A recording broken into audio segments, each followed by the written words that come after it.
Voilà, bien-aimé dans le Seigneur, je veux commencer à donner l'interprétation des songes ou du songe, parce que je ne sais pas si je veux donner les deux en même temps, que Tata Nzambé m'aide, que son esprit m'aide, que son esprit me soutienne. Voilà, donc la sœur commence à dire que dans le songe, le premier songe, elle revenait de l'école. Elle revenait de l'école et elle traversait pour se rendre là où elle devait aller. Elle traversait la voie ferrée. La voie ferrée, et elle empruntait une petite ruelle euh, où elle a vu des champs de blé qui étaient vraiment matures. Qu'est-ce que ça veut dire tout ça? Vous savez, le message, en fait, ce message-là, c'est pour le pasteur Marcelo. La finalité du message, c'est pour le pasteur Marcelo, les deux messages. Mais en fait, dans ce message-là, il y a beaucoup, dans ces deux songes, il y a beaucoup de messages et il y a surtout des signes et des symboles prophétiques que Tata Nzambé veut que son peuple apprenne et écoute. Parce que, pour ceux qui ne savent pas, comme par exemple le cas de la sœur, la servante Élise Ornella, qui n'a pas encore l'onction prophétique, qui n'a pas encore du moins l'interprétation des songes prophétiques, c'est pour ceux qui sont dans ce cas-là, tous ceux qui sont dans ce cas, c'est-à-dire qui ont qui reçoivent des songes prophétiques, mais vous n'avez pas encore l'onction. Tata Nzamé veut que j'explique pour que vous acquériez cette onction-là. Parce que, comme j'ai dit, la grâce et l'onction sont communicatives. Voilà. Donc, il y a beaucoup de signes et symboles que Tata Nzamé veut que j'interprète. Donc, je vais les interpréter. Donc, elle dit dans le sens qu'elle revenait de l'école. Revenir de l'école, ça veut dire quoi? Parce qu'il faut savoir que lorsque Tata Nzambé donne des messages, les symboles sont spirituels. Voilà, les symboles sont spirituels. Donc, puisque lui-même, il est esprit, on ne le voit pas. Donc, il nous parle avec des symboles. Voilà. Donc, revenir de l'école, ça veut dire quoi? Revenir de l'école, ça veut dire que dans la spiritualité, dans le service de Tata Nzambé, dans sa marche avec le Seigneur, elle est encore à l'école. C'est-à-dire, elle est en train d'apprendre. Elle est encore une écolière. Voilà ce que ça veut dire. Quand elle dit dans le sens que je revenais de l'école, ça veut dire que dans son ministère-là, elle est encore écolière. Elle est encore jeune spirituellement. Elle est en train d'apprendre le travail de Tata Nzambé. Elle apprend dans le service de Tata Nzambé. Elle apprend dans le travail. Elle est en train d'apprendre. Elle est en train d'être formée. C'est une écolière. Voilà. Donc, après, elle dit que elle traversait les rails, la voie ferrée. Vous savez, comme au pays, hein. Voilà, même ici, la voie ferrée, vous savez, c'est très dangereux de traverser une voie ferrée parce que la voie ferrée, c'est les trains qui y passent. Ça veut dire quoi? Ça veut dire que le ministère, le service qu'on traverse, quand on sert le Seigneur, c'est dangereux. C'est dangereux. Voilà qu'est-ce que signifie la voie ferrée.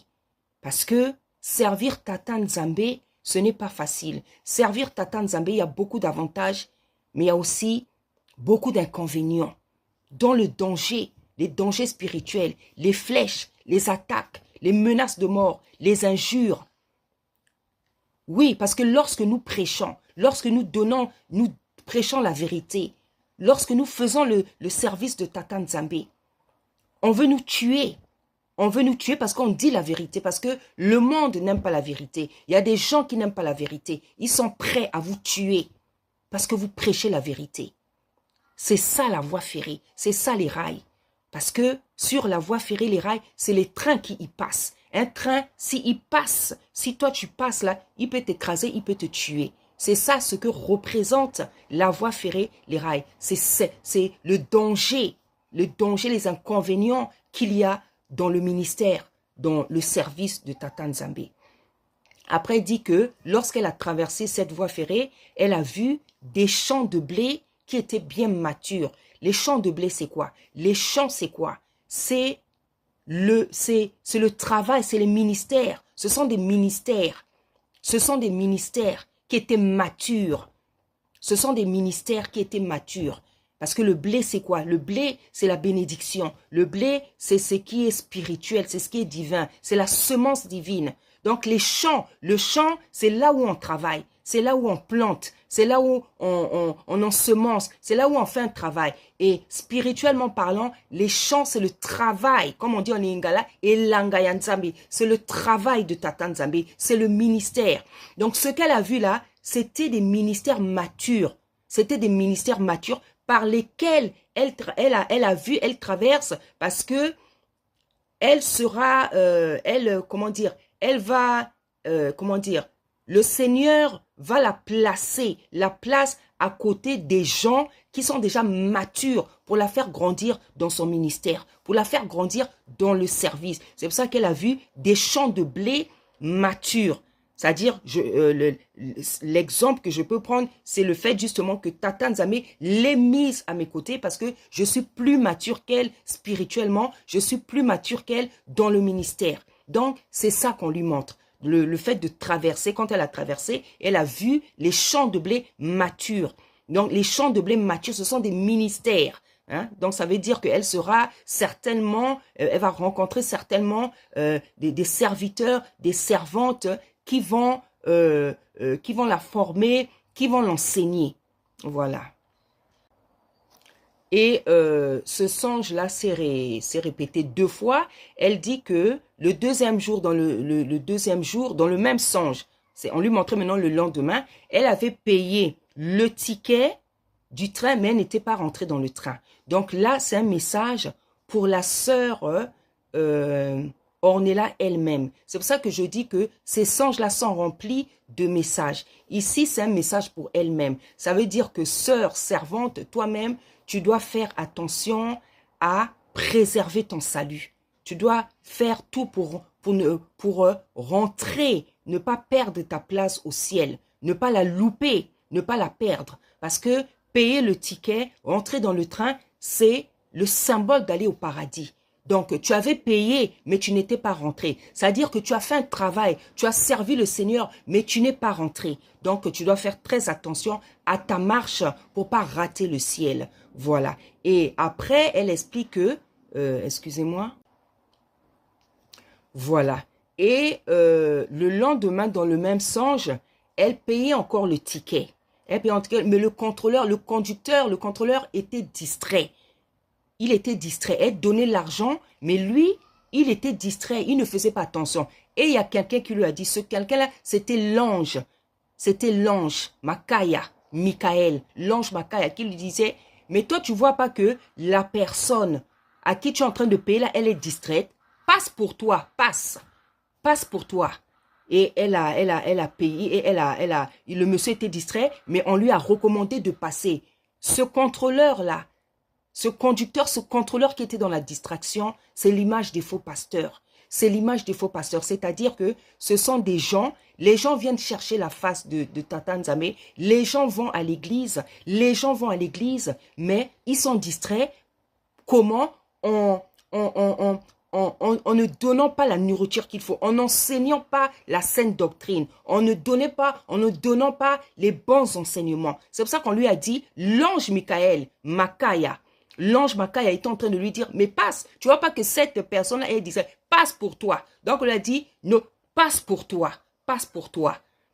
Donc c'est l'image des fausses prédications, des faux pasteurs qui ne donnent pas la vraie nourriture, qui n'enseignent pas la vraie parole, qui n'enseignent pas la saine doctrine. Donc on lui a dit, passe. Parce que quand le fait qu'elle est repayée, parce que la première fois, elle avait payé, mais elle n'était pas rentrée. Elle a encore repayé son ticket. Ça veut dire quoi? Ça veut dire que dans sa marche, dans sa marche dans le Seigneur, dans sa vie de prière, elle va faire des efforts. Elle va tout faire pour pas rater le ciel. Et on lui a dit, passe. Et c'est comme ça que elle a pu passer. Vous m'excusez, il y a des coupures parce que à chaque fois, je dois l'écouter pour interpréter fidèlement ce qu'elle a reçu. Donc, en avançant, elle voit comme une petite église, comme elle vous a expliqué. Elle voit comme une petite église. Elle a dit, c'était pas tout à fait une église, mais c'était comme une petite, les petites maisons, comme en Afrique, là, où les gens prient en fait. Et devant, il y avait écrit, Kissa dit Déborah, Kissa dit Sanki Congo. Ça veut dire servante. Donc, dans ce sens-là, on écrit Kissa dit Déborah, comme le nom de ma chaîne. Parce que avant ma chaîne s'appelait tout simplement Déborah TV, chaîne de sanctification. Maintenant, je crois que c'est Déborah TV, Bena Congo, tout ça. Voilà, parce que j'avais dit au Seigneur, je veux que ma chaîne représente tes symboliques à toi. Kissa dit, c'est servante en Kikongo. Le Kikongo, c'est la langue, la première langue que toute la terre entière parlait avant que Tata Nzambe ne confonde les langues. C'est pour ça que j'ai tenu à mettre ça en Kikongo. Parce que le Kikongo, dont découlent toutes les autres langues, c'était la première langue que les gens parlaient, que Adam et Ève parlaient, que Issa Yakongo lui-même parlait sur la terre lorsqu'il était là. C'est pour ça que j'ai mis Kissadi. Ça veut dire servante en Kikongo. Bena Congo, c'est-à-dire l'enfant de Congo. Bena, c'est enfant. Enfant, donc la servante, la fille de Tata Nzambe. Voilà, donc elle dit que elle a vu au loin, donc comme une petite église, où il avait écrit Kissa dit Déborah. Donc on lui montrait mon ministère. On lui montrait mon ministère.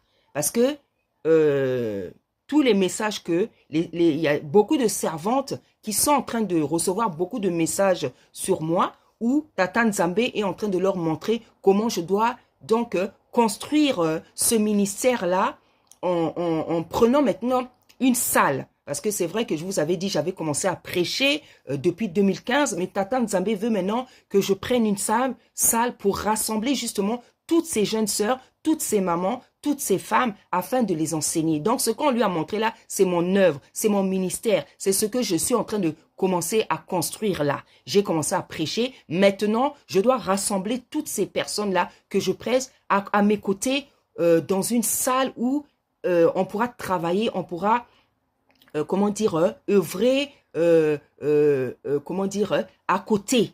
Voilà, à côté, les unes à côté des autres. Voilà, donc ce qu'on lui a montré là, c'est mon ministère que le Seigneur m'a recommandé de faire, de construire depuis des années, chose que je voyais en vision. Depuis des années, il a parlé à des serviteurs, il a parlé à des servants et ces derniers temps, il n'arrête vraiment pas. Ça veut dire que c'est le temps. Je suis dans le temps où je dois maintenant construire, comment je peux dire, mon église, en fait, mon œuvre. Hein, et je suis obligée de prendre une salle parce que lorsque on rassemble maintenant les brebis que Tata Nzambe m'a donné, je ne peux pas les rassembler dans ma maison parce que ma maison, elle est trop petite. Voilà, c'est pas dans la maison. Il faut, là, le niveau que j'ai atteint, c'est maintenant le niveau de prendre une salle. Voilà, donc c'est ça qu'elle a vu. C'est ça qu'elle a vu. Et lorsqu'elle est rentrée, elle a vu et après elle est rentrée. Elle est rentrée dans cette petite église Kizinga, hein, Kizangi, je ne sais pas comment elle a dit ça parce que je ne maîtrise pas trop le Kikongo. Donc elle est rentrée et lorsqu'elle est rentrée, elle a vu la sœur Déborah, elle a vu le pasteur Marcelo et elle a vu papa Denis Lessi. Voilà, donc nous étions tous les trois, comme vous avez entendu, nous étions tous les trois dans cette église qui était la mienne et nous étions en train de parler. Ça veut dire quoi, bien-aimé? Ça veut dire que, parce que l'église là qu'on lui a montré, c'était la mienne. Donc c'était mon ministère. Et on a montré le pasteur Marcelo et le pasteur, le prophète Denis Lessi et papa Marcelo, le pasteur Marcelo. Ça veut dire quoi, bien-aimé? Ça veut dire que moi, je suis la servante de Tata Nzambe. Mais le fait que papa Denis Lessi et papa Marcelo, ils étaient aussi dans cette église. Ça veut dire que ce sont des serviteurs. Malgré les choses bizarres qu'ils peuvent faire, ce sont des serviteurs. Tata Nzambe les reconnaît comme ses serviteurs. Malgré tout ce qu'on peut leur reprocher, Tata Nzambe les reconnaît comme leurs serviteurs. Parce que cette église-là, c'est vrai que c'est mon œuvre, c'est mon ministère, mais c'est la maison de Tata Nzambe. Donc nous étions tous les trois dans la maison de Tata Nzambe. Ça veut dire que Tata Nzambe nous reconnaît tous comme des serviteurs. La sœur Déborah, le prophète Denis Lessi et le pasteur Marcelo Tunasi. Nous sommes ses enfants, nous sommes ses serviteurs.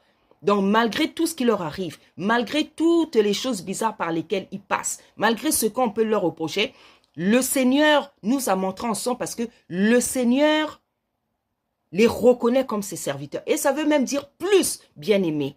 Mais je veux pas trop rentrer parce que ça serait vraiment des profondeurs. Mais Papa Denis Lessi, qui est prophète, il sait qu'est-ce que ça veut dire. Le pasteur Marcelo Tunase, qui est aussi un serviteur, sait ce que ça veut dire. Le fait qu'ils se retrouvent avec moi dans mon ministère, eux-mêmes, ils savent qu'est-ce que ça veut dire. Voilà. Donc, ça veut dire que Tata Nzambe nous reconnaît comme ses enfants. Nous sommes ses serviteurs. Malgré ce qui arrive à Denis Lessi, malgré ce qui arrive à papa de Marcelo Tunase, malgré leurs péchés, leurs défauts, malgré ce qui leur arrive, ce sont des serviteurs. Ce sont des serviteurs, bien-aimés. C'est pour ça, bien-aimés, je veux me permettre de donner un conseil à certaines personnes. Ne vous précipitez, et je m'adresse à des femmes comme à des hommes. Dans la vie, ne vous précipitez jamais de juger les gens. De dire, oh, parce que Dieu t'a montré quelque chose, c'est pas une servante, c'est pas un serviteur. Lorsque Tata Nzambe nous montre des songes, lorsque Tata Nzambe te montre un songe sur une servante, sur un serviteur, si c'est quelque chose de négatif, ne te précipite pas de dire que ce n'est pas une servante, ce n'est pas un serviteur. Il faut faire grandir ta maturité. Tata Nzambe ne nous montre jamais quelque chose de négatif sur les uns et les autres pour que tu condamnes la personne. Loin de là. Il y a des gens qui pensent que lorsque Tata Nzambe leur montre quelque chose sur une servante, un serviteur, c'est parce que ça veut dire que ce n'est pas ma servante. Non, ne nous trompons pas. Tata Nzambe est souverain. En général, lorsqu'il nous montre quelque chose, c'est pour qu'on prie. C'est pour qu'on prie. Parce que la Bible dit que ce qui est révélé est condamné. Ça veut dire que lorsqu'il nous montre des choses, il peut te montrer quelque chose sur une servante, sur un serviteur. C'est pour que tu pries. Tu dois recevoir ce message avec amour, avec compassion, avec miséricorde, pour te mettre à prier pour le serviteur ou pour la servante. Mais il y en a dès qu'ils reçoivent des songes, oh non, le Seigneur m'a montré ça, le Seigneur m'a montré ça. Donc, Azaïa Nzambe était. Il faut vous détemprer. Tata Nzambe est très très souverain. Lui, il était Dieu, il est Tata Nzambe. Il est venu sur la terre, incarné en chair, pour sauver les hommes.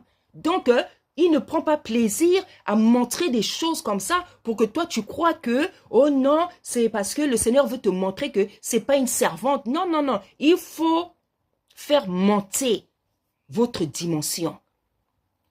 Moi, j'ai des messages sur les servantes que je n'ai jamais donnés. Parce que je ne me précipite pas de venir donner un message sur quelqu'un pour montrer que je reçois. Non, bien-aimé. Le salut, c'est quelque chose de sérieux. La vie dans le Seigneur, c'est quelque chose de sérieux. Ce n'est pas des choses avec lesquelles il faut blaguer. Même pour venir dénoncer quelqu'un. Moi, je réfléchis beaucoup, hein, bien aimé. Même quand c'est des faux pasteurs. Je fais attention à beaucoup de choses. Je prends tout mon temps. Parce que je dois faire attention à mes paroles. Je dois faire attention à la manière dont je donne le message. Je dois être sûr que j'ai bien reçu, bien compris, bien assimilé ce que Tata Nzambe m'a dit. Le Seigneur, il est souverain. Il peut venir te donner un songe d'une certaine manière. Toi, tu interprètes ça d'une autre manière. Faisons très, très attention. Le but de Tata Nzambe, c'est pas que nous nous condamnions les uns les autres. C'est pas que nous nous condamnions les uns les autres, bien-aimés. Il a donné son fils pour sauver les gens. Donc, lorsque nous recevons des messages, tu reçois quelque chose de négatif sur une servante, sur un serviteur, fais attention à la manière dont tu viens de... Viens donner ça avec amour, viens donner avec respect, ne viens pas donner avec mépris. Ne viens pas donner ça avec hauteur, comme si toi tu n'avais pas de péché. Faisons attention, bien-aimés dans le Seigneur. Faisons très attention. Nous devons donner les messages avec amour, avec respect, parce que le Seigneur lui-même, qui est Dieu, il s'est incarné en chair. Il s'est fait crucifier pour que toi et moi, les méchants comme nous, les ingrats, les mauvais, les orgueilleux comme toi et moi, afin que nous ayons la vie éternelle. Donc, il faut faire attention à la manière dont tu as assimilé un message. Le Seigneur, moi j'ai compris, le Seigneur, il est très très mystérieux. Il a vraiment des manières de parler terribles. Tu vas recevoir un son, tu vas croire que ça veut dire ça. Au fond, ça veut dire ça. Parce que, comme on dit dans la parole, il parle tantôt d'une manière, tantôt d'une autre. C'est à nous maintenant d'apprendre, bien-aimés. C'est quoi la manière de Tata Nzambe de parler? Quels sont les symboles, les signes qu'il utilise pour parler à son peuple? C'est pour ça qu'il me permet de vous parler de ça, de vous expliquer, parce qu'il m'a donné cette grâce.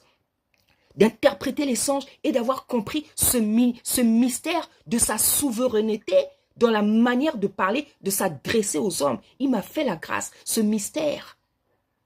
Bien-aimé, le but, quand tu viens donner un message sur une servante d'un certain, le but, c'est que la personne soit sauvée. Il faut donner les messages avec amour, avec respect. Hein? Il y en a quand ils viennent, donc tu sens tout de suite que c'est la condamnation. Mais pourquoi vous voulez que... C'est comme si vous ne voulez pas que les gens soient sauvés. Hein? C'est pas normal, ça. C'est comme s'il y en a qui ne veulent pas que les autres soient sauvés. Ça, c'est l'esprit de Jonas. Hein? Jonas ne voulait carrément pas que Tata Nzambe pardonne le peuple de Ninive. Hein? Quand le Seigneur est pardonné, il a dit au Seigneur, ah, je savais, voilà pourquoi moi je voulais pas aller à Ninive, parce que je savais que j'allais les pardonner. Mais comment quelqu'un peut être comme ça?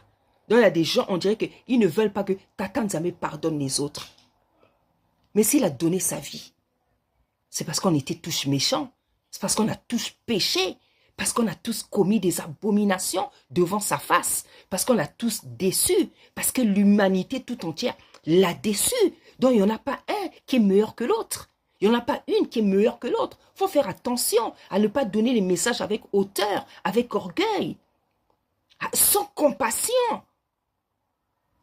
sans amour, bien-aimé. Il faut faire très très attention. Donc ici, on nous montre le pasteur Marcelo, papa Denis Lessé, la servante devant, tous ensemble, on était en train de parler. Ça veut dire quoi? Le Seigneur nous reconnaît comme ses enfants. C'est pour vous dire, malgré, regardez, tout ce que Tata Nzambe peut reprocher à Marcelo et à papa Denis Lessé, il les reconnaît comme leurs serviteurs.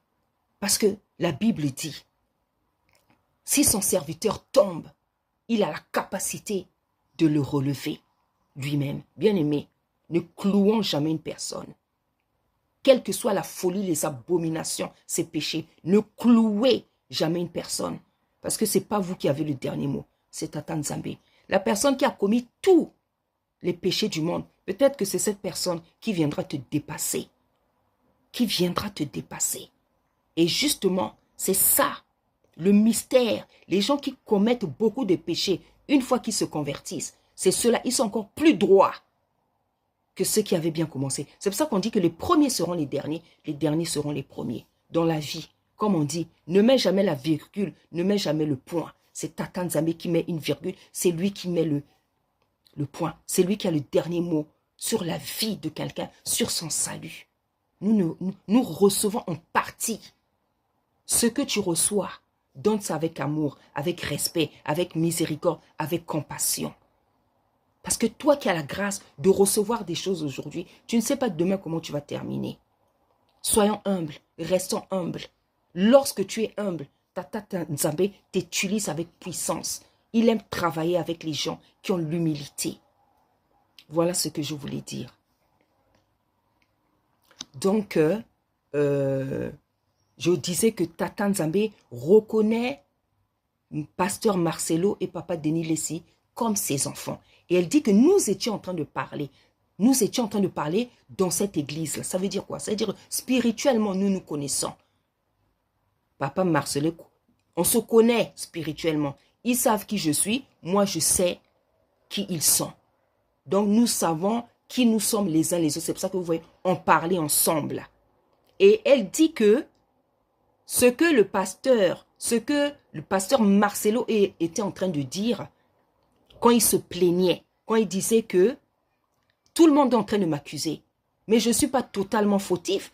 Elle-même aussi, elle savait ce qu'elle faisait. Ça veut dire quoi? Et elle dit que c'est la seule partie qu'on l'a laissé écouter. Ça veut dire quoi, bien-aimé? Ça veut dire que le pasteur Marcelo Tunasi, il connaissait les œuvres de sa femme. Il est conscient qu'il n'est pas totalement fautif. Il est conscient que si sa femme est partie, ce n'est pas tout à fait à cause de toute la faute n'est pas sur lui.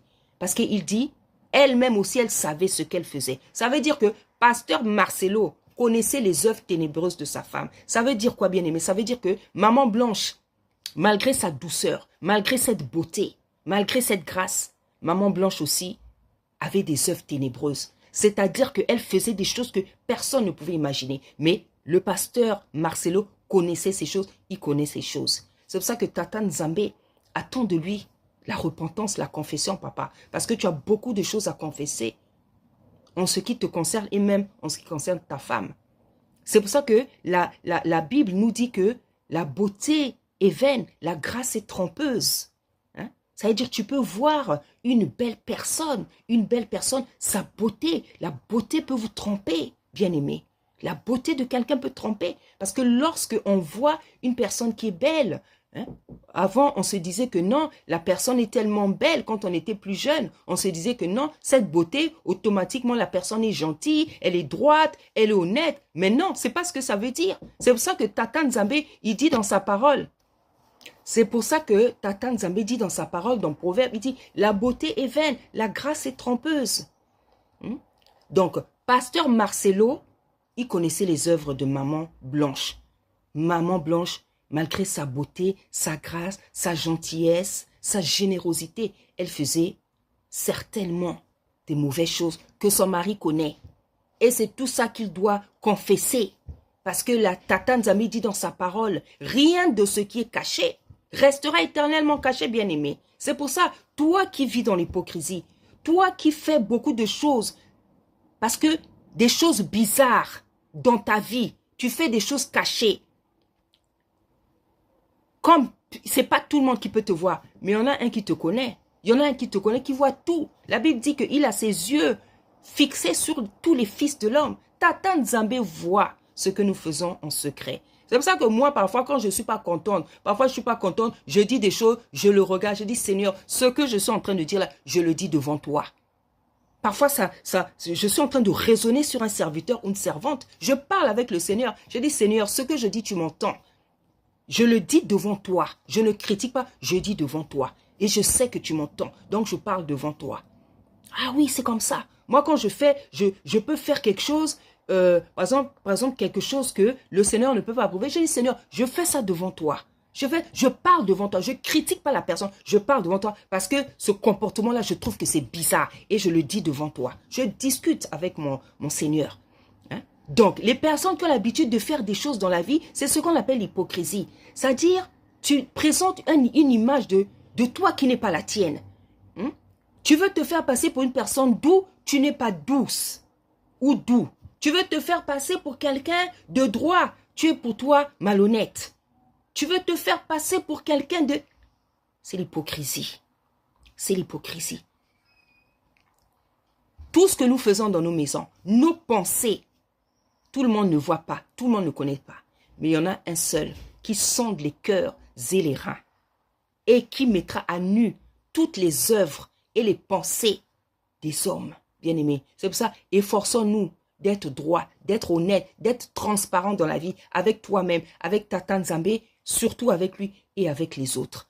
Ne donne pas une image de toi qui n'est pas la tienne. Sois naturel, comporte-toi naturellement, laisse-toi aller. Ne donne pas une image de toi qui n'est pas la tienne. Tu fais semblant d'être comme ça alors que tu es comme ça. Tu dis des choses qui sortent de ta bouche alors que dans la tête, tu as autre chose. Il faut arrêter tous ces comportements. Voilà. Donc, pasteur Marcelo Touna, qui était en train de dire, elle-même aussi, ce qu'elle faisait. Ça veut dire que le pasteur savait que Maman Blanche avait des choses qui n'étaient pas bien. Elle faisait des choses qui n'étaient pas bien. Des choses que lui connaît. C'est pour ça que la sœur a dit, c'est la seule partie qu'on m'a laissé entendre. Ça veut dire quoi? Ça veut dire que ce qu'elle n'a pas entendu là, c'est maintenant à nous d'aller devant la face du Seigneur pour que chacun demande à Tata Nzambe quelles étaient les œuvres de la sœur Blanche. Seigneur, quelles étaient ses œuvres? Toi et moi maintenant, on a cette possibilité. On doit maintenant aller demander parce que le Seigneur veut qu'on le demande. Parce qu'il a des choses à nous dire. Il a des choses à nous dire. Il a des choses à nous apprendre, bien-aimé. Bien-aimé, l'hypocrisie, ce n'est pas bien. L'hypocrisie est citée parmi certains péchés là où tu ne pourras pas rentrer au ciel. L'hypocrisie, c'est quelque chose de terrible, bien-aimé. L'hypocrisie, c'est quelque chose... C'est-à-dire, tu veux donner une image de toi qui n'est pas là, l'image réelle. Mais c'est terrible. Comment veux-tu rentrer au paradis en ayant l'hypocrisie? Tu ne peux pas. Parce que là-bas, il n'y a pas de péché. C'est la pureté, c'est la sainteté. Il n'y a pas de péché. Comment veux-tu penser rentrer là-bas avec la jalousie, avec le mensonge, la sorcellerie, l'esprit de compétition, de concurrence, l'envie, la jalousie? Comment veux-tu rentrer, bien-aimé, avec des choses comme ça? Personne ne rentrera là-bas souillé. Personne. Donc, Tata Nzambe veut maintenant que toi et moi, nous allons dans sa présence pour demander, Seigneur, quelles étaient les œuvres ténébreuses de Maman Blanche? Qu'elle faisait en secret? En dehors de la chair, en dehors de l'église, quelle était sa vraie nature? Parce qu'il y en a qui sont tellement sentimentaux dans les commentaires là. Laissez la femme là tranquille. Laissez la femme là tranquille. Laissez la femme là tranquille. Laissez le pasteur tranquille. De toute manière, elle est déjà morte. Vous ne voyez pas qui souffre. Vous pensez que Tata Nzambe, c'est un sentimental. Il n'est pas sentimental. Il est le créateur du ciel et de la terre. Il n'est pas venu faire les maseki, comme on dit en Lingala. Il n'est pas venu rigoler avec nous. En ayant crucifié son fils, en ayant livré son fils pour sauver les hommes, il n'est pas venu rigoler avec nous. Parce que lorsqu'il livrait son fils pour que nous en soient sauvés, toi et moi en soient sauvés à cause de notre méchanceté, de notre hypocrisie, de notre ingratitude, de notre sorcellerie, ça ne lui faisait pas plaisir de livrer son fils. Donc quand il veut mettre les choses à nu, faire en sorte que les gens disent la vérité, il ne va pas faire de sentiments. Parce que la Bible dit qu'il est le chemin, la vérité et la vie. Vous avez des sentimentaux qui pensent que la vie de prière, le ministère, les choses de Dieu, c'est la blague. Ou elle est déjà morte, laissez-la reposer en paix. Qui t'a dit qu'elle est en paix? Qui t'a dit qu'elle est en paix? Dans tous les rêves qu'on est en train de recevoir, elle n'est pas en paix? Vous pensez qu'on dit repose en paix comme ça là? On ne repose pas en paix n'importe comment. Vous pensez que parce que quelqu'un était chrétien, un enfant de Dieu, dès qu'il meurt automatiquement, mais il faut sortir de l'ignorance. Ça, c'est quelle ignorance, ça? Avec tous les enseignements que vous recevez tous les jours, vous suivez des prédications, des servantes, des pasteurs, vous n'arrivez pas à comprendre les choses. On vous a dit que c'est n'importe comment qu'on dit que repose en paix. C'est pas n'importe comment. Il faut avoir eu une certaine conduite sur la terre pour reposer en paix. Parce qu'il y a deux lieux. Il y a le lieu de repos, il y a le lieu de tourment. C'est pas la blague. Hein? Les sentimentaux là. Hein? Vous êtes sans pitié. Vous êtes sans pitié. Elle est déjà morte. Mais pourquoi Tata Nzambe continue à parler? Pourquoi il continue? Vous pensez que les rêves qu'on reçoit là, c'est nous-mêmes qui recevons ça? Parce qu'il a envie de continuer à parler. Et comme j'ai l'habitude de dire, personne ne va faire taire Tata Nzambe. Parce que Tata Nzambe, tant qu'il obtient, il n'obtient pas ce qu'il désire. Il ne va pas laisser quelque chose. Il ne va pas laisser parce qu'il a beaucoup de choses à nous apprendre dans cet événement. La mort subite, la mort terrible, rapide de Maman Blanche. Malgré ces choses, ce n'était pas sa volonté. Ce n'était pas sa volonté. Ce n'était pas la volonté. Elle devait vivre. Et là où elle est, cette femme crie. Son âme crie. Elle pleure. Elle n'est pas contente là où elle se retrouve. Elle pleure. Elle veut ressusciter. Laissez-moi vous le dire. Elle veut ressusciter. Parce qu'on ressuscite. Il y a des gens qui vont ressusciter. Il y a des gens qui ont déjà ressuscité. Il y a des gens qui vont ressusciter. Et c'est pour ça que Tata Nzambe a donné le don de résurrection à certaines personnes. Il y a des gens qui ressuscitent les morts. Des frères, des enfants même, qui ressuscitent les morts. Parce qu'il y a des gens, ils sont morts, ce n'était pas leur temps. Donc Tata Nzambe a préparé ça. Il a donné, distribué le don de la résurrection à certaines personnes. C'est pour ça qu'il avait dit dans sa parole, vous allez faire plus que moi. Lui, il avait ressuscité Lazare. Il y a des gens qui vont ressusciter plus qu'une seule personne. Ils vont ressusciter plusieurs. Il y en a chez qui c'est carrément un ministère. Celui de ressusciter, c'est un ministère. Toutes ces choses-là, vous devez les savoir. Toutes les choses-là, vous devez les apprendre. Vous suivez Internet, là, YouTube, là, pourquoi? Seulement pour regarder les visages des gens. Hein? Apprenez, gardez ce que vous entendez. Des vrais pasteurs, des vraies servantes. Gardez ce que vous entendez. Les messages que nous vous donnons, c'est le Seigneur qui nous les donne. C'est des messages, c'est des exhortations, c'est des prédications, c'est des enseignements que vous devez garder pour grandir, écouter pour grandir. Mais quand on lit les commentaires des gens, on a l'impression que les gens sont ignorants, ils ne comprennent rien. C'est quand même terrible. C'est quand même terrible. Des commentaires vraiment insensés, ça fait pitié. Et les gens pensent que parce qu'ils écrivent les commentaires comme ça qu'on va se taire. Parce que vous pensez qu'on parle de notre propre chef. On ne parle pas de notre propre chef. On est envoyé. Celui qui est envoyé va faire ce qu'on lui a dit de faire. Parce que celui qui nous envoie, c'est le créateur du ciel et de la terre. Donc, ce n'est pas parce que tu écris des commentaires insensés là-bas que ma bouche va se fermer. Quoique vous fassiez tellement de choses pour que les bouches des gens se ferment. Nous voyons en songe ce que vous faites pour que les bouches des gens se ferment. Mais vous blaguez avec vos vies. Vous blaguez avec vos vies. Vous blaguez avec vos vies. Hein? Vous savez, ce n'est pas tout le monde qui a l'habitude de menacer. Mais ne donnez pas aux servantes et aux serviteurs l'habitude de commencer à venir vous menacer. Parce que c'est là où vous allez comprendre qu'il y a servantes et servantes, il y a serviteurs et servantes, serviteurs et serviteurs. Vous écrivez des commentaires insensés. Cherche ton salut au lieu de chercher à vouloir défendre une personne que toi tu ne connaissais pas. Toi tu connais le pasteur Marcelo, tu connais ses œuvres. Tu es son maman ou son papa. Même son père et sa mère ne le connaissent pas autant que le Seigneur. Toi, tu connaissais Maman Blanche? Tu la voyais peut-être dans l'église. Tu connaissais les profondeurs de son âme, de son esprit, de son cœur, de ses pensées. C'est Tata Nzambe qui sait ça. Vous défendez des gens que vous ne connaissez pas. La Bible dit qu'il sonde les cœurs et les reins. C'est Tata Nzambe qui connaît tout le monde. C'est lui qui connaît tes enfants, c'est lui qui connaît ton mari, c'est lui qui connaît ta femme, c'est lui qui connaît ton papa, c'est lui qui connaît ta maman, c'est lui qui connaît tes frères et sœurs. Mieux que toi. Il faut sortir de la naïveté, bien-aimé. Tu penses que parce que c'est ton mari, tu le connais. Tu penses parce que c'est ta femme, tu la connais. Tu penses parce que c'est ton enfant, tu la connais. Ou tu le connais. Tu penses parce que c'est ton pasteur, ton frère, ta soeur, tu connais. Ta meilleure amie, ton meilleur ami. Sortez de l'ignorance. Lisez les proverbes. Lisez les livres des proverbes. Vous allez comprendre beaucoup de choses. Parce que c'est dans le livre des proverbes qu'on parle des défauts et des qualités des hommes. Faut grandir. Votre vie de prière, là, votre marche dans le Seigneur, là, c'est pour stagner seulement. Tu es au même niveau depuis que tu t'es converti. Tu es toujours bébé spirituel. Quand tu parles, tu raisonnes, tu laisses des commentaires, on sent que tu ne grandis pas. Tu vas grandir à quel moment? Parfois, tu es pasteur, parfois, tu es prophétesse. Regarde les commentaires que tu laisses. Faut grandir, bien-aimé. Faut grandir. Donc, pour continuer l'interprétation de ce songe-là, je disais que Tata Nzambe nous reconnaît comme ses serviteurs. Et on parlait ensemble parce qu'on se connaît spirituellement.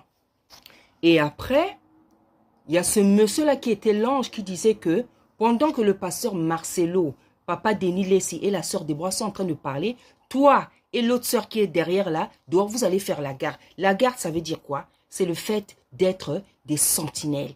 Donc, dans cette affaire-là, de manière générale, les serviteurs sont des sentinelles. Voilà.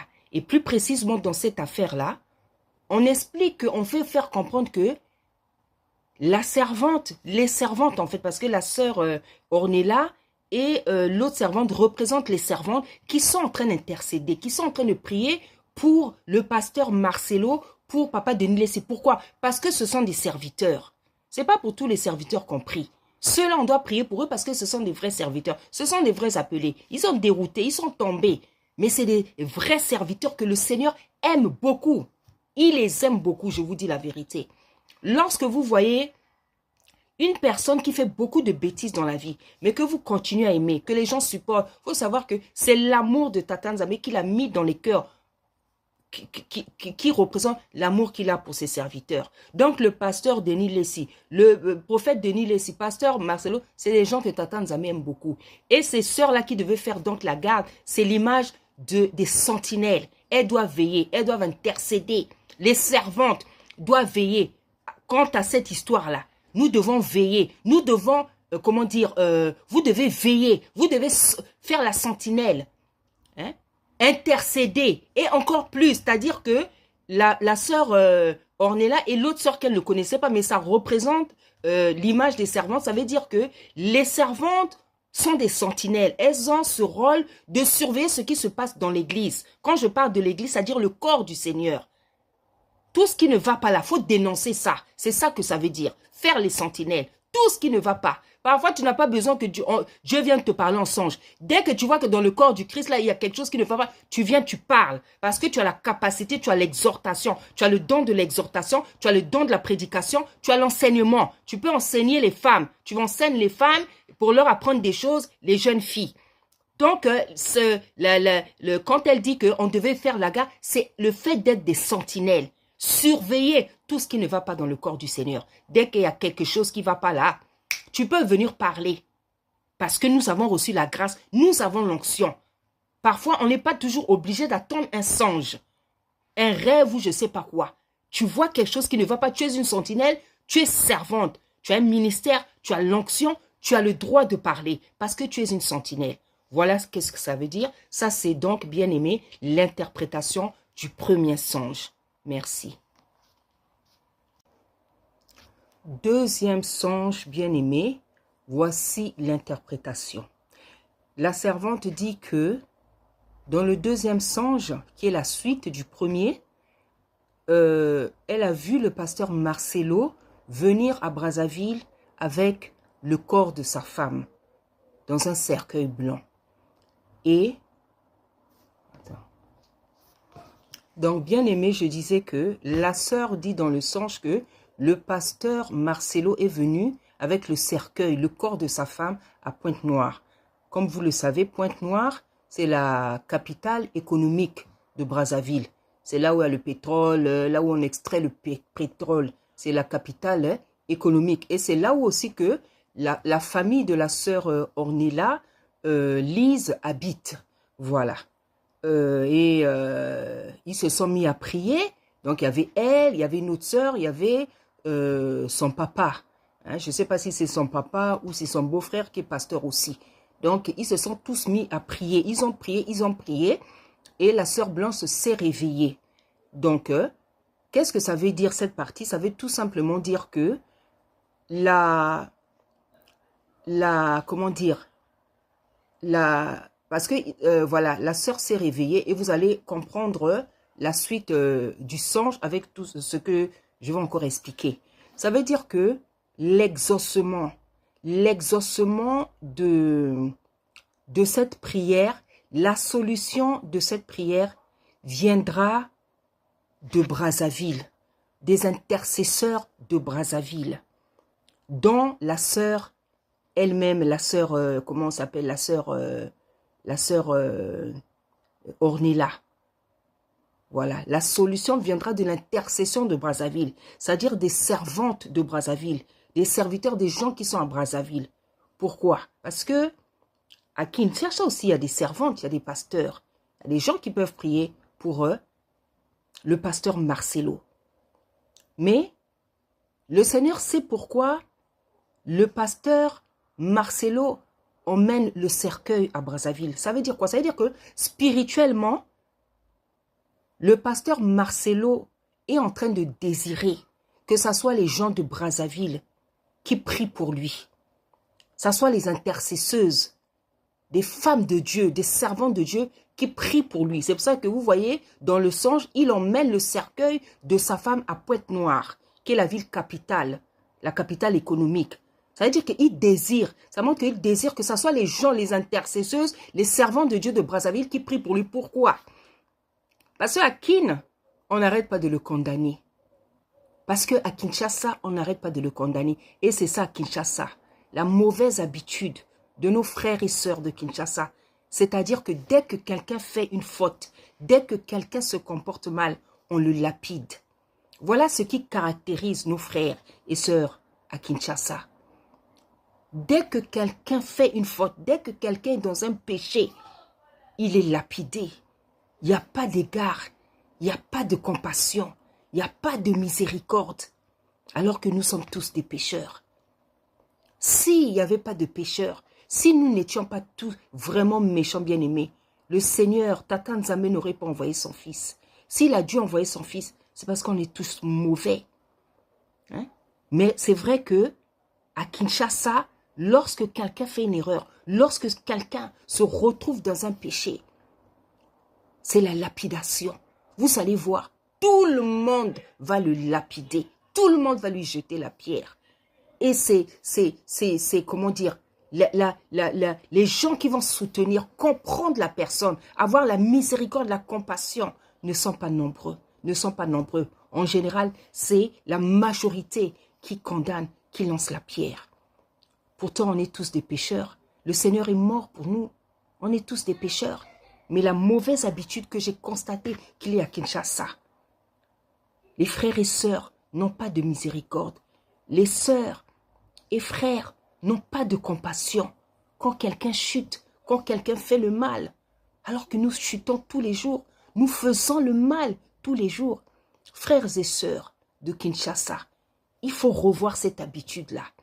Il faut revoir cette habitude. C'est quelque chose qui vous caractérise. Et ce n'est pas bien. Parce que nous sommes tous des pécheurs. Nous sommes tous des pécheurs. J'ai pu me rendre compte de cette habitude dans différentes vidéos. Avec quand Ruth Missamou s'est fait doter.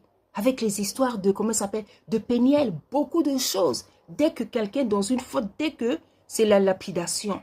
C'est la lapidation. Comme si ceux qui lapidaient étaient meilleurs.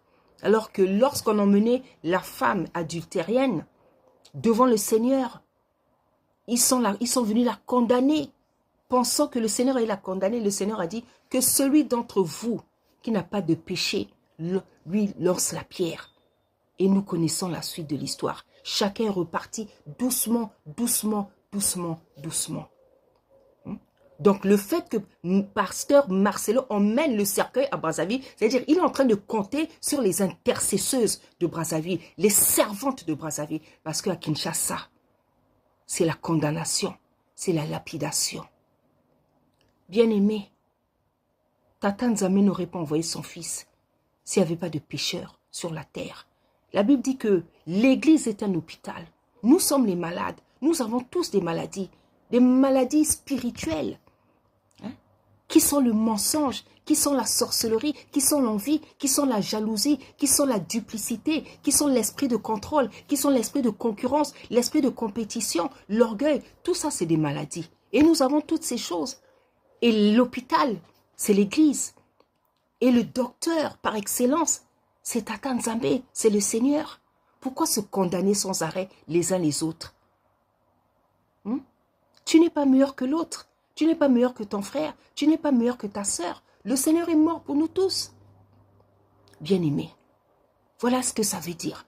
Donc, quand le pasteur Marcelo emmène le cercueil, c'est-à-dire, il est en train de compter. Il compte sur les servantes de Brazzaville. Parce que, tous autant qu'on est, nous tous, on suit YouTube, on suit Internet. Donc, nous tous, on sait qu'est-ce qui se passe sur la toile. Donc, pasteur Marcelo, lui aussi, là, il est en train de suivre.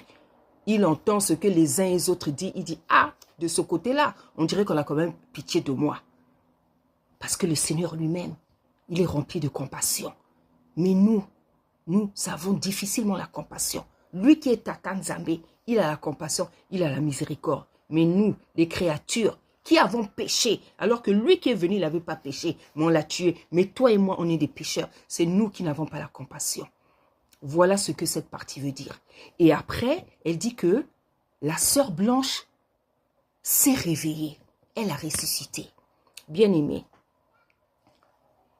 malgré les portes, malgré les péchés du pasteur Marcelo, malgré les péchés de la servante, maman Blanche, elle ne devait pas partir. C'était pas son temps. C'est une mort provoquée. C'est une mort provoquée. C'est une mort précipitée. C'était pas son temps. Oui, elle avait ses péchés. Elle a commis des péchés. Elle commettait des péchés comme toi et moi. Mais c'était pas son temps. Parce que là où elle n'est pas contente. Elle pleure. Elle réclame justice. Elle réclame vengeance. Elle a envie de revenir à la vie. Et elle reviendra à la vie. Elle reviendra à la vie. C'est ce que Tata Nzambe nous montre dans ce rêve. Elle reviendra à la vie. Je sais qu'il y en a qui ne vont pas y croire. Mais ce n'est pas mon problème. Je ne viens pas pour que tu me crois ou pas. Je viens donner la parole. Je viens parler, donner la parole. Je viens manifester la puissance, la grâce, la bonté, la miséricorde de Tata Nzambe. Tata Nzambe, le Seigneur a ressuscité Lazare. Il a dit que vous ferez plus que nous. Lui, il a ressuscité Lazare. Ceux parmi nous qui ont déjà ressuscité des morts, qui ont le don de la résurrection, parce qu'il y en a qui ont ce don-là, on va ressusciter plus que le Seigneur. Moi, j'ai déjà ramené, je vous le dis souvent, un jeune homme à la vie. Et j'ai déjà fait sortir 4 personnes du coma. Le fait même de faire sortir 4 personnes du coma, c'est la preuve que j'ai le don de la résurrection. Et une fois, il y a un prophète en pleine assemblée qui avait vu ça. Il a donné un témoignage. Il a dit, j'ai rêvé maman Déborah. Un enfant était mort. Maman Déborah a pris l'enfant. Elle a soulevé l'enfant. Elle a prié, elle a prié, elle a prié, elle a prié, elle a prié, elle a prié. L'enfant s'est réveillé. C'est le don des résurrections. Et Tata Nzambe n'est pas un homme pour mentir.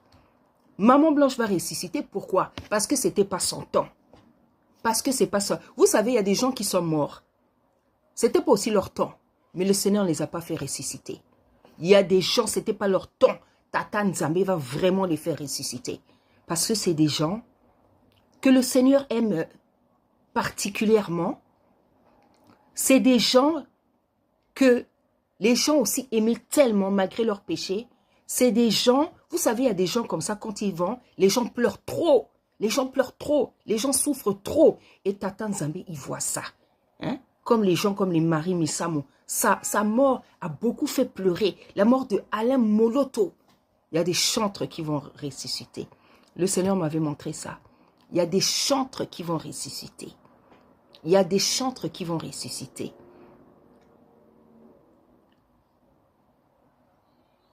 La sœur Blanche va ressusciter au nom puissant d'Issaïa Congo. Je ne parle pas de mon propre chef. C'est pour ça que je dis que c'est un songe prophétique. Ce sont des choses qui vont arriver dans le futur.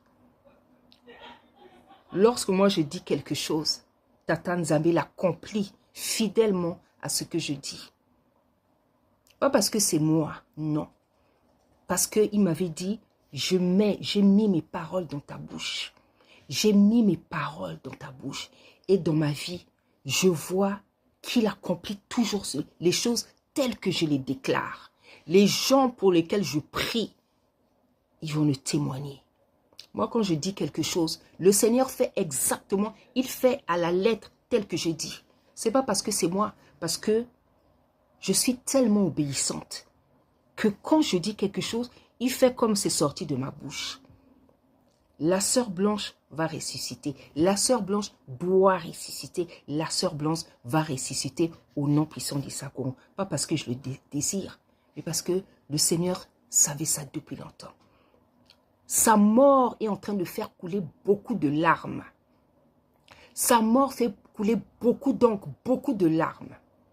Il y a des gens qui n'arrivent pas à supporter sa mort. Il y a beaucoup de gens, les enfants, même d'autres personnes qui ne sont pas de sa famille, même des gens qui ne la connaissaient pas. Parce qu'il y a des gens comme ça sur la terre. Ils sont spéciaux, ils sont singuliers, ils sont spéciaux, malgré leurs péchés. Parce que tout le monde a des péchés. Mais vous avez des gens comme ça sur la terre, ils sont spéciaux. C'est-à-dire quand ils quittent la terre, c'est comme si la terre elle-même, elle perd la paix. Voilà. Il y a des gens comme ça. C'est comme si la terre sent qu'on lui a enlevé quelque chose de précieux. Même la terre n'a pas la paix. Donc il y a des gens qui vont ressusciter parce qu'ils sont spéciaux. Et c'est le cas de Maman Blanche. Bien aimé, je vous le dis, la sœur Blanche va ressusciter. Elle va ressusciter. Tata Nzambe lui-même, il sait quand. Il sait quand. Moi, j'ai déjà rêvé la résurrection de quelqu'un, d'un chantre. Dans le rêve, je disais à mon mari, regarde comment son corps est chaud. Regarde comment son corps est chaud. Quand le corps de quelqu'un devient chaud, c'est que la personne reprend la vie. Quand le corps de quelqu'un est trop froid, on sait qu'il doit mourir. Parce que quand tu as froid là, tu as la fièvre, tu commences à avoir froid. Le corps refroidit parce que le sang refroidit, c'est la mort. Mais quand c'est le contraire, comment dire, le corps devient chaud. Le sang recommence à circuler. C'est la vie, la résurrection. Et j'ai déjà rêvé ça. Et je sais que ce chantre-là va ressusciter. C'est ça. Voilà, donc la suite, c'est que la sœur dit que prier, ils ont prié, le pasteur, la sœur et l'autre servante et le papa pasteur. La sœur Blanche s'est réveillée. Elle s'est réveillée, c'était le miracle, c'était la résurrection. Et ils ont commencé tous à rendre grâce au Seigneur. Des actions de grâce, ils étaient vraiment contents. Ils ont rendu grâce au Seigneur. Mais la sœur Lise dit que la servante, maman Blanche, n'était pas contente. Elle était triste. Elle n'avait pas une bonne mine. Elle était triste. Pourquoi? Pourquoi elle était triste? Parce que elle dit plus tard que elle voyait tout ce qui se passait quand elle était morte. Quand ils ont fait les funérailles, elle voyait tout. Elle voulait revenir à la vie. Elle voulait ressusciter. Elle voulait... Mais il y avait une chose qui l'empêchait. C'était quoi? C'était le fait que le pasteur Marcelo n'avait pas dit la vérité. Il n'avait pas confessé. Elle ne pouvait pas... Elle expliquait qu'elle ne pouvait pas ressusciter quand il avait prié parce que il n'avait pas confessé. Il n'avait pas confessé. Il n'avait pas confessé. Il y a des choses qu'il n'avait pas dit. Plus tard, vous allez entendre, elle dit que, parce que quand elle s'est réveillée, la servante Ornella, vous voyez qu'elle était triste. Elle était triste. Elle n'avait pas bonne mine. Elle n'était pas contente. Et elle a commencé à parler. Et elle a dit à la servante Ornella, la servante, comme vous avez entendu, elle a dit que deux choses. Elle a dit, moi, je ne pouvais pas me réveiller. Moi, je ne pouvais pas me réveiller. Je ne pouvais pas me réveiller parce que j'attendais que tu parles. J'attendais que tu pries. J'attendais ta confession. J'attendais ta confession pour me réveiller. Lorsque vous faisiez les funérailles, je voyais tout ce qui se passait. Mais je ne pouvais pas me réveiller. Parce que j'attendais ta confession. Tu devais parler. Ça veut dire que lorsque le pasteur Marcelo dit qu'il a prié, il a prié, il a prié, il a prié, il a prié, il a prié, le Seigneur lui-même sait s'il dit la vérité. Et s'il a vraiment prié, qu'est-ce qu'il disait? Parce que nous ici, là, on n'a aucun intérêt de mentir. Ni moi, ni la sœur Ornella. Parce qu'on ne connaît pas le pasteur Marcelo, on ne connaît pas Maman Blanche. On n'a aucun... Nous sommes les servantes qui venons faire notre travail. Donc nous venons parler devant la présence du Seigneur. Nous disons la vérité. Le Seigneur, pasteur Marcelo, lui qui s'est corrompu, qui allait dans les choses là, si c'est la franc-maçonnerie, si c'est... Aujourd'hui, qui va te faire confiance? Donc aujourd'hui, même si tu dis que, oh, tu as prié, tu as prié, tu as prié, le Seigneur sait si c'est vrai, si tu avais aussi prié. Parce que le Seigneur est juste. Le Seigneur est juste, pasteur Marcelo. Moi, j'ai une grande soeur, ma propre grande soeur. Elle était tombée dans le coma pendant 12 jours à la salpêtrière. J'ai déjà donné ce témoignage. Ma soeur est encore vivante. Pendant 12 jours à la salpêtrière, les médecins n'ont pu rien faire. Je suis allée à la salpêtrière, j'ai prié, j'ai chanté, j'ai prié. Pendant peut-être 10 minutes, j'étais avec ma petite soeur. Ma grande soeur s'est réveillée. Parce que j'ai demandé pardon pour ses péchés, pour mes péchés, pour les péchés de mon père, les péchés de ma mère, les péchés de ma famille, pour les péchés de ma soeur. Elle s'est réveillée, elle s'est réveillée, elle s'est réveillée. Quand on fait une repentance, moi ma soeur était dans le coma, elle ne pouvait pas prier pour ses péchés. C'est moi qui ai demandé pardon pour ses péchés parce qu'elle était dans le coma. Le Seigneur a écouté ma prière, ma soeur s'est réveillée. C'est ça. Le Seigneur agit dans nos vies quand on fait des repentances sincères. Quand on fait des repentances sincères. Donc quand tu dis que le pasteur dit, oh j'ai prié, j'ai prié, j'ai prié, j'ai prié, j'ai prié aujourd'hui, j'ai prié hier, papa, il n'y a que Dieu qui sait si c'est vrai. Il n'y a que Dieu qui sait si c'est vrai. Tu peux prier, mais peut-être il y a des paroles que tu n'as pas sorties. Tu peux prier, mais peut-être il y a des paroles que tu n'as pas sorties. Ce que Dieu en voulait entendre de ta part, peut-être c'est ça que tu n'as pas sorti. Parce que ce n'est pas le fait de prier, c'est de faire sortir ce que Tata Nzambe veut entendre. Il y a des gens comme ça, hein. Et là, je ne parle pas seulement du pasteur Marcelo, je parle de beaucoup de personnes. Vous savez, il y a des gens qui, même dans la repentance, ils ne sont pas sincères avec le Seigneur. Quand on leur dit de faire la repentance, hein, c'est terrible, hein. Il y a des gens, vraiment, vous sentez qu'ils ne connaissent pas Tata Nzambe. Tata Nzambe qui sonde les cœurs et les reins. Je connais des gens comme ça, ils font la repentance.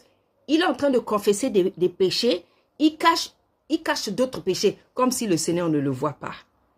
Moi, tu peux me cacher des choses, mais le Seigneur te voit. Et quand tu fais ta repentance, il sait que ta repentance n'est pas complète. Parce qu'il y a des péchés, il y a des gens, tellement ils ne sont pas sincères, même devant Dieu, ils cachent des péchés. Il est seul avec le Seigneur, mais il ne sait pas reconnaître tous ses péchés devant le Seigneur, parce qu'il croit que Dieu ne voit pas. Même devant Dieu, quand tu es devant la présence de ta tante, il y a des choses que tu lui caches. Comment on peut expliquer des choses comme ça? Donc, il y a des gens, ils cherchent même à tromper Tata Nzamé. Est-ce que Tata Nzamé, on peut le tromper? Tu te trompes toi-même. Parce que lui, il voit ce que tu... Hein? Il y a des gens comme ça. Hein? Dans les cures d'âme, les gens vous cachent des choses. Tu peux me cacher des choses. Mais le Seigneur, il voit. Hein? Moi, j'ai eu affaire à une servante comme ça à Brazzaville. Hein? Elle avait ce qu'on appelle le Mwanza. Hein? À Kinlaba, on appelle ça le Mbassou. Mbassou. C'est-à-dire, c'est un sort qu'on te lance. Un sort qu'on te lance. Donc, c'est des plaies. Vous savez, les grosses plaies, là, les plaies, les boutons, là. C'est un sort. Elle avait ça. Elle est restée au moins ceux qui 2 ans, 4 ans, là, dans ces histoires. Elle va chez les médecins, il n'y a rien. On donne les médicaments. Elle va chez les catholiques, rien. Elle a souffert avec ça. Parfois, quand elle est à l'hôpital, on lui disait, mais comment même tu fais pour marcher avec ça? Hein? Parce que ça venait même jusqu'au cuisse. Elle ne pouvait plus rien faire. Elle vendait les bénis. Elle ne pouvait plus rien faire. Elle n'arrivait plus à faire manger les enfants. Elle ne pouvait plus rien faire de sa vie, bien aimée. Tellement c'était monté, c'était grave. Hein? Les gens n'arrivaient même pas à comprendre comment ça se fait qu'elle arrivait encore à marcher. Comment je suis arrivée à Brazzaville, elle fait partie de notre famille. Donc il y a beaucoup de gens qui venaient chez nous là. Elle est venue. On lui a dit que bon, la maman là c'est une servante et tout. Elle m'a expliqué le problème. On a prié, bien aimé. On a prié. J'ai imposé mes mains. J'ai imposé mes mains sur ces plaies-là, sur ces boutons. Bien aimé. Elle est venue, je crois, 1 ou 2 jours après. Tout était parti. C'était sèche. C'était parti. C'était parti. Après quelques jours plus tard, elle revient. C'est revenu. Je dis, c'est revenu comment? Moi, je sais que quand je prie pour quelqu'un, je vous mens pas. C'est la grâce que le Seigneur m'a pris. Moi, quand je prie, les personnes pour lesquelles je suis en train de prier là, ils savent que ce que je dis, c'est la vérité. On va recevoir beaucoup de témoignages là parce que je dois maintenant ouvrir la chaîne de témoignages. Parce que le Seigneur fait des choses tellement grandes, on ne peut pas cacher ça pour nous-mêmes. Hein? Je dis, comment ça fait que c'est revenu? Comment ça se fait que c'est revenu? Oh non, moi je ne comprends pas. J'ai dit, maman, moi je n'ai jamais eu ce cas. Moi je ne prie jamais pour quelqu'un qu'il y a eu l'exaucement et que ça revient. Il y a un problème. Et dans mon oreille, j'entendais toujours repentance. J'entends repentance. Hein? Dès qu'elle s'approche de moi, j'entends repentance, j'entends repentance. J'ai dit, maman, moi le Seigneur me dit, il y a repentance. Moi, je ne sais pas ce que tu caches. Il faut parler. Même si moi, tu me caches des choses, le Seigneur, il voit tout. Il voit tout, hein. Tu peux me cacher. Tant que tu me caches, tes plaies là vont seulement rester comme ça. Hein? Bien aimé, comme les gens pensent que le travail qu'on fait là, c'est la blague, on rigole. Les plaies là aussi, c'est resté comme ça. Donc, tous les jours, elle venait. Maman, j'ai mal. Maman, j'ai dit, hé, maman, le Seigneur a dit, fais la repentance. J'ai dit, va à la maison, on va faire la repentance. Hein? Elle va à la maison, elle fait la repentance, papa. Elle vient, c'est toujours la même chose. J'ai dit, bon, c'est pas grave. Moi, je vais t'emmener chez une servante qui a une vision plus grande que la mienne. Donc, je l'ai emmenée chez une maman prophétesse là-bas qui a une vision qui est encore plus solide que la mienne. On est allé là-bas. Bien aimé, ça n'a même pas tardé. Comme la maman, là, elle a des visions. Comme on dit. Hein? Donc, la maman, là, elle a vu directement sa situation. Elle lui a parlé, papa, elle lui a parlé. Et après, je ne sais pas si c'est elle-même qui m'avait répété, la maman, là, ou si c'est la prophétesse. Elle m'a dit, oh. Mais elle, son problème, c'est quoi? Elle était avec un monsieur qui l'aimait beaucoup. Le monsieur l'aimait beaucoup. Le monsieur l'aimait beaucoup. Le monsieur lui avait promis le mariage. Il lui a donné beaucoup de cadeaux. Il lui faisait beaucoup de bien. Il a dépensé beaucoup d'argent pour cette femme-là. Mais elle est partie du jour au lendemain. On ne sait pas pourquoi. Elle est partie. Elle a disparu du jour au lendemain sans lui donner d'explication. Ça, c'est ce que maintenant la prophétesse me racontait. Elle est partie du jour au lendemain sans donner d'explication. Donc le monsieur l'a cherché pendant des mois, il a cherché. Il y a un moment donné, il était tellement fatigué, il a maudit la femme là, il a maudit. Parce qu'il était trop déçu, parce qu'il avait tellement investi, il aimait, il voulait l'épouser. Elle est partie, on ne sait pas pour quelle raison. Il a maudit, c'est lui qui lui a fait ça. J'ai dit, hein? Je suis allée lui répéter tout ce que la servante lui avait déjà dit. Moi, j'ai dit, bon, tu vois ce qui s'est passé? J'ai dit, c'est vrai ou c'est pas vrai? Oh oui, c'est vrai, tout ce qu'elle a dit, c'est vrai. J'ai dit, bon, tu vois. J'ai dit, vous voyez comment vous vivez? Vous voyez comment vous vivez? J'ai dit, toi, tu me caches ça. Tu crois que Dieu, tu peux me cacher, mais Dieu allait sortir l'histoire là. Hein? Même si je ne vois pas tout, parce que je ne suis pas Tata Nzambe. Hein? Tu vois, comment veux-tu guérir? C'est lui-même qui t'a maudit et il a toutes ses raisons. C'est peut-être pas bien, mais il a, comment tu l'as blessé. Tu l'as blessé. C'est lui-même qui t'a fait ça. Donc, c'est le monsieur là qui t'a fait ça. J'ai dit, on va faire la repentance. On a prié, on a fait la repentance. Elle a demandé pardon, on a fait la repentance. J'ai dit, tu vas répéter ce que je dis. On a fait la repentance. Bien aimée, elle est partie. Quelques jours plus tard, elle revient chez moi. Bien aimée. Tout était parti. Tout était parti, bien aimé. Hein? Et c'était même devenu lisse. La peau était redevenue bien. Elle va à l'hôpital. Les médecins n'en pouvaient plus. Ils n'en revenaient pas. Là où elle allait prier, parce qu'elle priait chez les catholiques. Vous savez ce que le prêtre lui a dit? Le prêtre lui a dit, la maman qui a fait partie ça, non, il faut qu'elle vienne même prêcher ici. Donc le papa voulait me voir aller prêcher là-bas. Vous vous en rendez compte? Je ne sais pas si c'est les catholiques, on prêche, hein? Mais le papa l'a dit que la maman là, non, elle doit venir prêcher parce que ça faisait au moins 2 ans ou 4 ans qu'elle avait ces histoires de Mbassou. Hein? C'était pas parti. Et par la grâce du Seigneur, voici ce qui s'est passé. C'était parti, bien aimé. Donc, elle venait maintenant tous les jours à la maison. On mangeait, on parlait, on priait. Donc, elle ne me laissait plus tranquille. Donc, et après, moi, j'ai dû... C'est la période où j'étais à Brazzaville pendant 2 ans et demi. J'ai dû revenir à Brazzaville. Et en fait, le jour que je suis venue, je n'ai pas pu lui dire au revoir parce que je suis partie brusquement. Bien aimé. Quand je suis revenue, quand elle a appris que j'étais revenue à Paris, bien aimé, la maman, elle a pleuré. Elle a pleuré, elle a pleuré. Elle a pleuré. Donc, bien aimé, c'est pour vous dire que Tata Nzambe, on ne le trompe pas. Il sonde les cœurs et les reins, bien aimé. Il sonde les cœurs et les reins. Hein? Tu veux la prière, c'est bizarre. Vous voulez la prière, vous ne voulez pas confesser vos péchés. Vous venez vers les serviteurs, vous venez vers les servantes.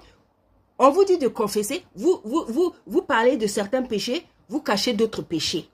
C'est comme si Tata Nzambe ne peut pas révéler. Hein? Tu peux cacher pendant des jours, pendant des semaines. Tata Nzambe va parler. Hein? Tata Nzambe va parler. Moi, quand je prie, bien aimé, pour quelqu'un, ça va vite. Quand il y a ça bug là, je sens qu'il y a un problème. Je sens qu'il y a un problème. Et quand le Seigneur me dit le problème c'est ça, je dis, c'est ça que tu caches. C'est ça que tu caches. Vous voulez moi, je ne vous comprends pas. Vous voulez la délivrance, vous ne voulez pas dire la vérité. Maintenant, on va faire comment? On va vous aider comment? On va vous aider comment? Tu veux la délivrance, mais attends. Tu crois que les péchés que tu as commis là, c'est les pires. Tu crois que les péchés que tu as commis, c'est les pires. Hein?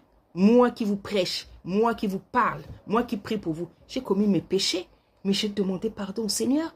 Et quand je pêche, je lui demande pardon humblement, humblement. Parce que je suis pécheresse. J'ai la nature d'Adam et Ève. Je n'ai pas honte parce qu'il est mort pour moi. Je n'ai pas honte. Il est mort pour moi. Je n'ai pas honte, bien-aimé. Hein? Lui, le Seigneur s'est retrouvé pratiquement nu. Hein? Je vais avoir honte de quoi? Il a porté mes péchés. Il a porté mes souffrances, mes saletés, mes mensonges, tout. Je vais avoir honte de quoi?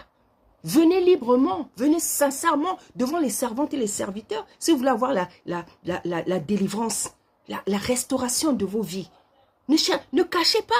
Tant que tu caches des choses, ça sera comme ça. Tu ne vas pas voir de miracles ni de guérisons parce que le Seigneur aime les personnes droites. Tu cherches la prière, tu cherches la délivrance.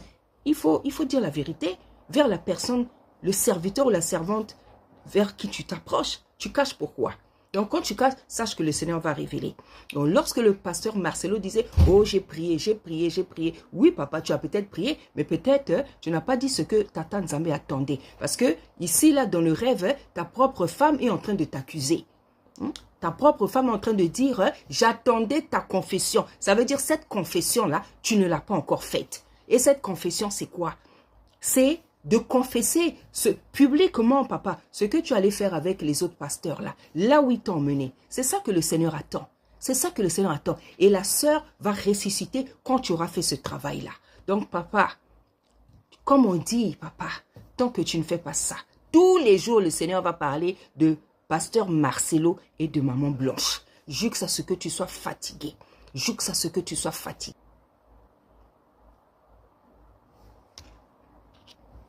Donc, plus tard, la sœur dit que la maman Blanche avait une robe. Hein? Je vais mettre la robe là parce qu'elle m'a envoyé le modèle. Une robe verte. Le vert représente la paix, l'espoir. Donc, maman Blanche Laoué, elle sait qu'elle va ressusciter. Elle a l'espoir. Parce qu'elle voit comment les gens sont en train de prier pour elle. Il y a des gens qui continuent à prier. Parce que quand vous êtes au-delà là-bas, vous savez toutes choses maintenant. Vous savez toutes choses parce que l'âme est libérée du corps. Elle est dans les sphères supérieures. Elle voit les choses. Hein? Donc la robe verte là, c'est l'espérance. Mais elle m'a dit que c'était bras cassés. Bras cassés là, je ne savais pas qu'est-ce que ça veut dire. J'ai dit envoie-moi les modèles des bras cassés parce que je ne sais pas qu'est-ce que ça veut dire. Donc les robes sont manches là. Et ça montre quoi? Ça veut parler de quoi? Du manque de dépouillement. Parce qu'une servante ne doit pas porter ce genre de robe. Vous voyez comment Tata Nzambe, vous voyez sa manière de parler. Donc il est très subtil, Tata Nzambe, il est très subtil. Il parle tantôt d'une manière, tantôt d'une autre. Il dit beaucoup de choses en même temps. Voilà comment il est le Seigneur. C'est pour ça qu'il faut demander le don d'interprétation. Parce que dans un singe, dans un rêve, il peut donner 10 messages. Les 10 messages là, tu dois avoir la capacité en tant que serviteur, en tant que servant, de pouvoir les interpréter. Voilà, c'est ça. Donc, la robe verte là, c'est l'espérance. Et elle dit que le pasteur Marcelo avait un costume rose. Rose, c'est une couleur féminine. Rose, c'est une couleur féminine. Le rose représente l'amour, la tendresse, la douceur. Hein? Donc, le costume, c'est un habit. Ça veut dire quoi? Ça veut dire que le pasteur Marcelo, c'est quelqu'un qui est doux. C'est quelqu'un, il est un peu comme une femme. Et ça se voit. C'est quelqu'un qui est doux. On sent que c'est quelqu'un qui est doux. C'est pour ça qu'il défend beaucoup la cause des femmes. Il y a des hommes comme ça, hein? Il défend beaucoup. C'est quelqu'un qui est doux. Le costume rose là, parce que le rose, ça représente l'amour, la tendresse, la douceur. C'est une couleur féminine. C'est-à-dire que c'est quelqu'un qui est doux. Hein? C'est ça qu'il parlait de sa femme. Vous voyez, avec beaucoup de sentiments, de romantisme, c'est quelqu'un qui est doux. Et c'est cette douceur-là aussi qui fait que il n'a pas le courage de confesser, de se lever pour parler. Parce que le courage, c'est quelque chose aussi, c'est une caractéristique des hommes. Je ne dis pas que les femmes ne sont pas courageuses, mais un homme doit être courageux. C'est pour ça qu'on montre avec le costume rose, l'ensemble, c'est un habit, c'est un comportement, c'est la douceur, c'est la tendresse. Regardez, pasteur Marcelo, quand il parle de sa femme, vous sentez que vraiment il était amoureux de sa femme, il est sentimental, il est romantique. C'est ça. Et c'est peut-être pour dans cette même douceur, peut-être qu'il ne pouvait pas aussi empêcher sa femme, quand elle allait faire ses opérations, de dire, ah non, ça c'est pas bien. Tout ça, c'est la douceur. Parfois, la douceur, là, ça devient aussi comme un défaut. C'est pour ça qu'on nous dit, Salomon pécha à cause de l'amour. À cause de l'amour aussi, tu peux pécher. Hein? Pourtant, l'amour en soi, c'est pas une mauvaise chose. Mais on dit que Salomon pécha beaucoup à cause de l'amour. Il a aimé tellement de femmes. Et ces femmes-là l'ont emmené dans beaucoup d'histoires bizarres. Voilà. Et la sœur dit que, sœur Marcelo, il y a un moment donné, il était paralysé. Il sortait d'une paralysie. Et on cherchait maintenant à le soigner. Il y a un monsieur qui boitait. Donc, il y a un monsieur qui avait pris l'écorce d'un arbre pour le soigner. Le monsieur là, c'est l'ange Makaya. C'est l'ange, c'est le Seigneur qui est le médecin par excellence, le médecin des médecins. Pourquoi on parle d'une paralysie? Pourquoi il y a la paralysie? Elle dit qu'il sortait d'une paralysie. Vous savez pourquoi? Parce que c'est comme ça que le Seigneur risque de le frapper s'il ne fait pas la repentance. Parce que ses amis-là qui l'ont emmené, sont en train de lui lancer des flèches, sont en train de lui lancer des flèches pour qu'il ne parle pas. C'est pour ça que pasteur Marcelo risque de tomber vraiment malade s'il ne fait pas attention. Il risque de tomber malade. Vous savez, il y a des tristesses, il y a des états, il y a des maladies, il y a des flèches. Ça ne va pas vous tuer, mais ça va vous paralyser. Parce qu'en fait, le monde des ténèbres, l'ennemi veut vous tuer. Mais comme c'est Tata Nzambe qui vous tient en vie, vous devenez paralysé parce que le Seigneur ne permet pas que vous mourrez. Donc ça va lui arriver s'il ne veut pas confesser. Hein? Et après, lorsqu'on voit donc ce monsieur-là qui prend l'écorce, ça c'est l'ange Michael Makaya. C'est l'ange Makaya. Hein? Parce que les écorces de l'arbre, c'est la guérison. C'est la guérison. C'est la santé, c'est la guérison. Parce que c'est comme ça que Tata Nzambe, en Afrique, on soignait les gens. C'est comme ça qu'on soigne.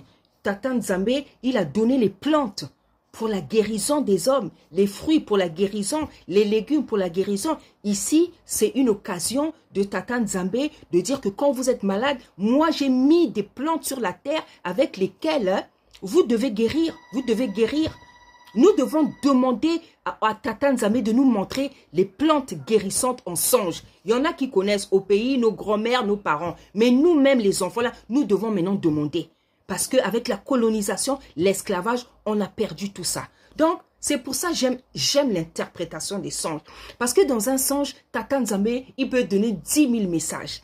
Là, Tata Nzambe nous parle de la guérison. À base de quoi on doit être guéri? À base des plantes. Hein? L'écorce des arbres. Vous voyez dans la Bible comment on a guéri Ézéchias avec les feuilles de figues, les figues. Hein? Comment il s'appelle Timothée avait guéri avec les maux le vin pour ses maux d'estomac. Les vins, c'est le raisin. Donc, c'est ce qui est dans la nature que Tata Nzambe a créé pour la guérison des hommes. Donc, les fruits, les légumes, les plantes. Il faut prier, bien aimé. Moi, dernièrement, le Seigneur m'a dit, ne prends plus de médicaments. Il m'a dit, ne prends plus de médicaments. J'ai dit, ok, d'accord. J'ai dit, Seigneur, comme je ne dois plus prendre de médicaments, maintenant, je ne veux plus avoir de maladies, des maux, je ne veux plus rien avoir. Bien aimé. Non, le Seigneur, il est merveilleux. Il est puissant. Hein? Parfois, j'ai un petit mot là quelque part. J'ai dit, Seigneur, tu as dit que je ne prends pas. Tu as dit que je ne dois plus prendre les médicaments. Ça, là, le mot là, ça doit partir. Donc, il me donne les tactiques. Il me donne les tactiques, bien aimé. Hein? Bien aimé, si vous avez mal quelque part, si vous souffrez de la santé, vous avez mal quelque part, ayez l'habitude d'avoir comme une bouteille que vous mettez au congélateur, que ça devienne glacé en glaçant, que la bouteille devient dure, pas seulement l'eau glacée, ça devient dur. Vous prenez ça, vous mettez là où vous avez mal, vous mettez là, c'est seulement comme ça que vous pouvez vous guérir. Si vous ne connaissez pas les plantes, là où vous avez mal, que ce soit des maux de ventre, que ce soit des maux de tête, là où tu as mal, prends une bouteille, remplis-la, garde-la. C'est ça maintenant ton médicament. C'est ça ton médicament. Mets ça où tu as mal. Pendant des minutes, la douleur va partir. Fais ça à chaque fois que tu auras mal et tu verras, ça va partir. L'eau guérit. L'eau guérit, bien aimé. L'eau guérit. Quand tu es malade, tu prends seulement de l'eau, tu pries dessus. Tu dis, Seigneur, que ça se transforme en ton eau, que ça se transforme. Tu bois. Le premier médicament, c'est l'eau. Et l'eau glacée guérit.